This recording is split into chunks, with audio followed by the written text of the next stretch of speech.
It's the 1930s and the Japanese had just taken over Korea. Life is hard under the Japanese occupation, especially for the common Korean people. A poor Korean girl is seen giving her goodbye to her family as it looks like she has to leave them for a while. It turns out she leaves them to become the personal handmaiden of a Japanese heiress. After spending some time in a car, she reaches a massive mansion where her future master and her prominent family live. She is greeted by the cold headmaid Sasaki and introduces herself as Okju, a common Korean girl who will serve the Japanese heiress as her new handmaiden. Sasaki then shows her around the elegant Western Japanese-styled mansion and explains the basic rules. Her main task is to help with anything that Lady Hideko needs in her daily life. As it's already night, she goes straight to bed and plans to introduce herself to Lady Hideko first thing in the morning. Suddenly, Okju hears a high-pitched scream in the middle of the night. She runs from her little sleeping space towards the sound. It turns out Lady Hideko just had a nightmare. She looks scared and tells Okju about her lunatic aunt who hung herself at the big cherry tree just beside the mansion.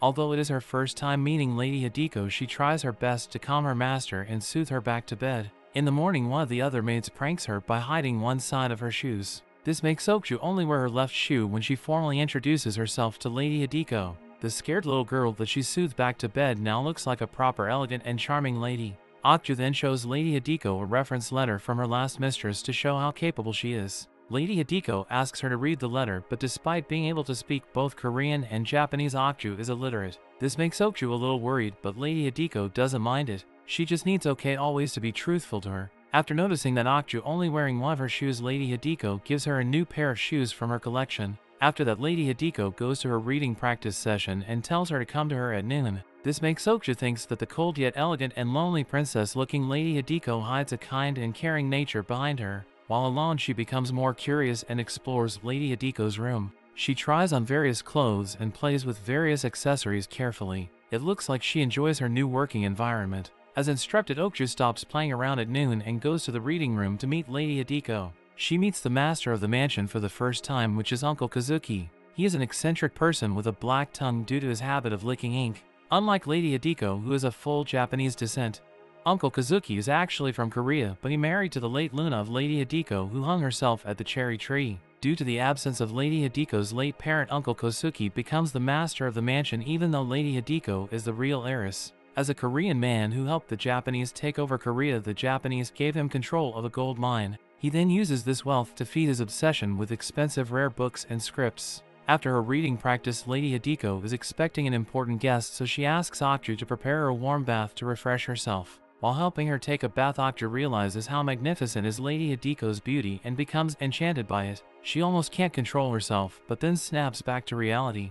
After that, the guest has come. He is Count Fujiwara, a Japanese nobleman who is also Lady Hideko's painting teacher. He is also the one who referred Okju to work there. After greeting Lady Hideko, Count Fujiwara goes to his room to rest, but suddenly he summons Okju to his room alone. It seems like there is something fishy between the two of them. It is soon revealed that nothing is as it seems. Okju's real name is Suki. She is an orphan raised by the legendary purveyor of stolen goods, Miss Bushin. Suki's own mother was also a legendary thief. She grows up learning to pickpocket and forge stamps. There are other such orphan girls who have been raised by Miss Boxing. Count Fujiwara is also a con man who is actually not even a Japanese man. He approached Miss Bushin's group and invited them to join his cunning scheme. He has identified a certain single Japanese heiress, Lady Hideko, who he wants to marry to inherit her fortune. He asks Suki to play as a handmaiden, become his heirs, and gently persuade Lady Hideko to fall in love with Count Fujiwara. Suki agrees to join his plan for a sum of money from the inheritance. After Fujiwara gets the inheritance, he plans on declaring Lady Hideko insane and then sends her off to a mental asylum. To them, the Japanese are invaders who make them suffer, so this is just a little payback.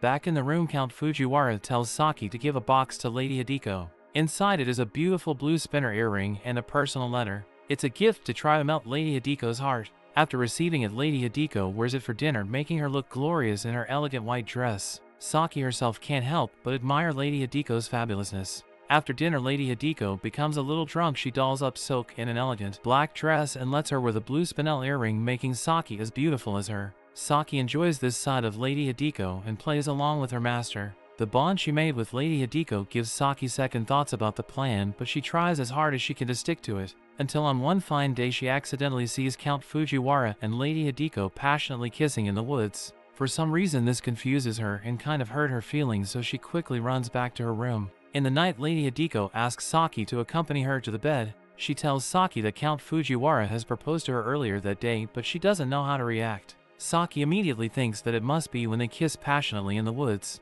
Unsure how to react, Saki approached carefully. Lady Hideko then asks if Saki is experienced with men and asks her to teach her. Tempted by her lust, Saki proceeds to kiss Lady Hideko on the lips to guide her to the world of adults. She touches her, embraces her, and one thing leads to another, and they end up losing control and enjoying each other for the night. A forbidden act between a handmaiden and her master. The next day, Count Fujiwara still continues his attempt and becomes bolder. Maybe he sees the kiss yesterday as a positive signal and plans to devour Lady Hideko. Saki knows about it and prevents it. This of course angers Count Fujiwara. He reminds Saki about the plan and the sweet reward at the end. Although she seems unsure now, Saki ends up agreeing to continue the plan, as long as Count Fujiwara doesn't stretch his lust for Lady Hideko go too far. Before bed that day, Saki thinks it is better if Lady Hideko accepts the proposal soon before Count Fujiwara can corrupt her further. So she goes to Lady Hideko and suggests accepting the proposal, but Lady Hideko now seems not bothered much by the proposal. She says that she is already happy as long as Saki is with her at the mansion.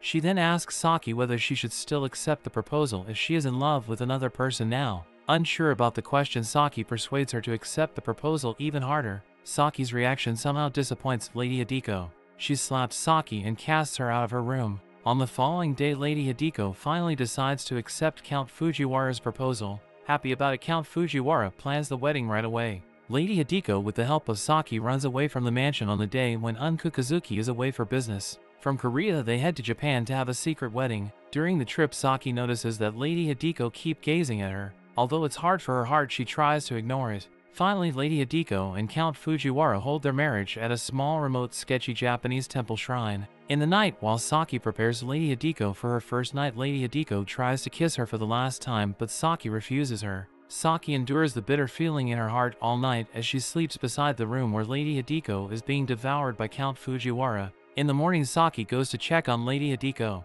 She hates what she sees, but there is no use crying over spilled milk. All she can do now is wait for Count Fujiwara to certify the marriage and cash out Lady Hideko's inheritance. As time goes on, Saki fears that Lady Hideko will truly go mad. The innkeeper is watching them on behalf of Count Fujiwara, so running away together is not an option. Finally, Count Fujiwara brings a bag full of jewelry and cash. A complete victory for their plan. Saki accepts her part with mixed feelings. Now the only thing they need to do is to put Lady Hideko inside a mental asylum. Not long after that, the psychiatrists from the mental asylum come to interview Saki. They ask her about the condition of Lady Hideko. With Count Fujiwara and Saki working together, convincing them would be easy. Their plan is working and they are now outside of a mental asylum. Saki hugs Lady Hideko for the last time as she hears the scream from inside the mental asylum and becomes startled. She jumps a few steps back with an empty stare. Without knowing anything, she has become the victim of Count Fujiwara and Saki's devious plan. Unexpectedly, instead of grabbing Lady Hideko, they try to apprehend Saki. They think that Saki is Lady Hideko. She tries to explain to them that Lady Hideko is not her, but Count Fujiwara and Lady Hideko just stand there and make them detain Saki under the name of Lady Hideko. She immediately realized that she had been betrayed by Count Fujiwara and possibly by Lady Hideko too. But is it true? To uncover the truth, let's take a few steps back. Lady Hideko lost his mother just after she was born. With no father present, she was raised strictly by Uncle Kazuki. He is a Korean man who is married to her mom's sister. Uncle Kazuki is obsessed with rare books, but not just any rare books. He specially dealt in rare erotic art and texts. The usual reading practice session Lady Hideko does with her uncle is in fact him teaching her to read sadistic pornography since she was 5 years old erotically. To secure funds, he held auctions for the books and arts where her aunt read the erotic books to collectors. He also sold forgeries to accumulate money and books further. One day, Uncle Kazuki caught her aunt trying to run away, so he tortured her in a secret torture room in the basement. The psychological and physical abuse gradually degrades the sanity of Hideko's aunt, who is eventually found hanging from a tree in the yard.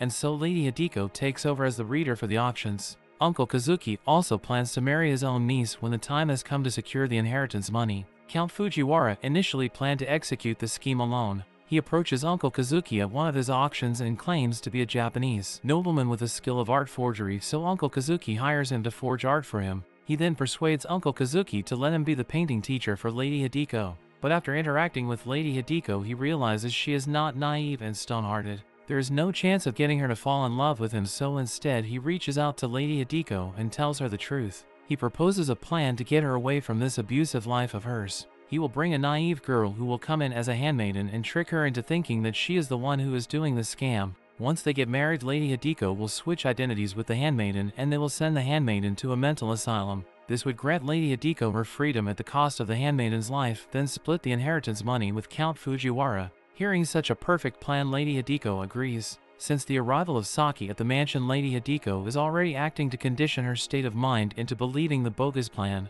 She shows all her clothes and jewelry to Suki to make her more gullible. Fujiwara instructs Lady Hideko to act naive but hesitates to fall in love with him. This would ensure that Suki is kept busy with her task of playing Cupid, but unexpectedly Lady Hideko and Suki develop chemistry. They get attracted to each other, a forbidden feeling for a master and her servant. It turns out that on the night when Lady Hideko slaps Saki, she tries to follow her aunt and tries to hang herself from the same tree where her aunt lost her sanity. Fortunately, Saki notices and stops her foolish act. In the midst of the moment, Saki comes clean and confesses her true feeling to Lady Hideko. She also tells her about Count Fujiwara's plan. Now that she is glad to hear how Saki's true feeling is, Lady Hideko also comes clean and confesses her feeling to Saki. On top of that, she also tells Saki about Count Fujiwara's real plan. They decide to take matters into their own hand. They start by destroying all of the cursed collection of Uncle Kazuki. After that, they play along with what Count Fujiwara has planned. Across the journey from Korea to Japan, they actually act all lovey-dovey secretly.